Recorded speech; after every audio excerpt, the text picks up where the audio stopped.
एक नौजवान फकीर किसी दौलतमंद शख्स के दरवाजे पर जाकर भीख मांगने लगा। उस दौलतमंद की बीवी ने जब फकीर को खैरात देनी चाहिए तो वो दौलतमंद शख्स ऊपर बालकनी में खड़ा देख रहा था। उसने बीवी से कहा, खबरदार, ये फकीर हट्टा कट्टा नौजवान है और इसके हाथ पांव भी सलामत हैं। ये खुद कमा कर खा सकता है, इसे भीख नहीं देनी। बीवी ने जब इस फकीर की हालत देखी तो उसे फकीर के ऊपर बड़ा तरस आ रहा था और वो अपने शौहर से छुपकर फकीर को खैरात देने लगी तो शौहर ने पीछे से आकर देख लिया और गुस्से से कहने लगा, ऐ नाफरमान औरत, मैंने जब तुम्हें मना किया था कि इस फकीर को खैरात नहीं देनी, तुमने फिर भी इसे खैरात दे डाली। मेरे घर से दफा हो जाओ, मैं तुम्हें 3 तलाकें देता हूँ। बेचारी औरत ने रोकर आसमान की तरफ देखा और कहने लगी, ऐ मेरे अल्लाह, तू देख रहा है ना, मैंने तो तेरे भूखे बंदे का पेट भरना चाहा था, उसका मुझे ये सिला मिला के खुद बेघर हो गई। वो फकीर सारा माजरा अपनी आंखों से देखकर बेचारा खामोश होकर वहाँ से चला गया और औरत वापस जाकर अपने बूढ़े बाप के कमजोर कंधों पर बोझ बन गई। वो कहते हैं ना कि मालिक कभी कभी अपने बंदों को बड़ी आजमाइश में डाल देता है।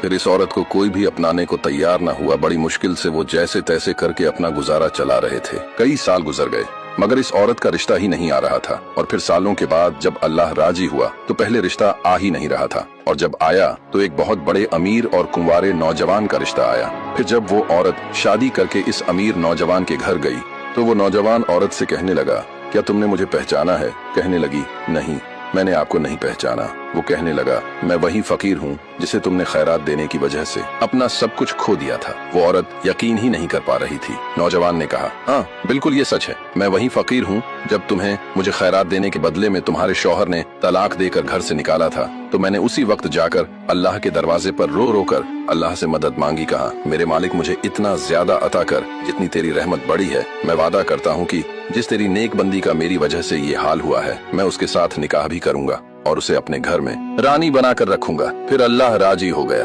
उसने मेरी ये दुआ कबूल कर ली, मुझे अमीर बना दिया और देख आज तेरे साथ निकाह भी हो गया। अब मैं कमाऊंगा और तुम खाओगी, सारे काम मैं खुद करूंगा, तुम तख्त पर बैठकर हुक्म चलाओगी। औरत उस दिन फिर रो पड़ी और आसमान की तरफ देखकर कहने लगी, मालिक तू बड़ा बेनियाज है, पहले आजमाता है और फिर ऐसा कर्म कर देता है कि कोई सोच भी नहीं सकता।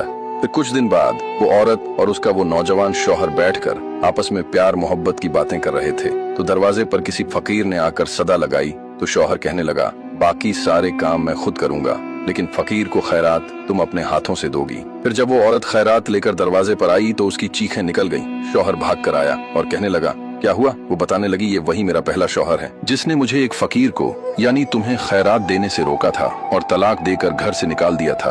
आज खुद फकीर बनकर दर दर भीख मांगता फिर रहा है। इस कहानी से हमें ये सबक मिलता है कि अल्लाह की लाठी बेआवाज है।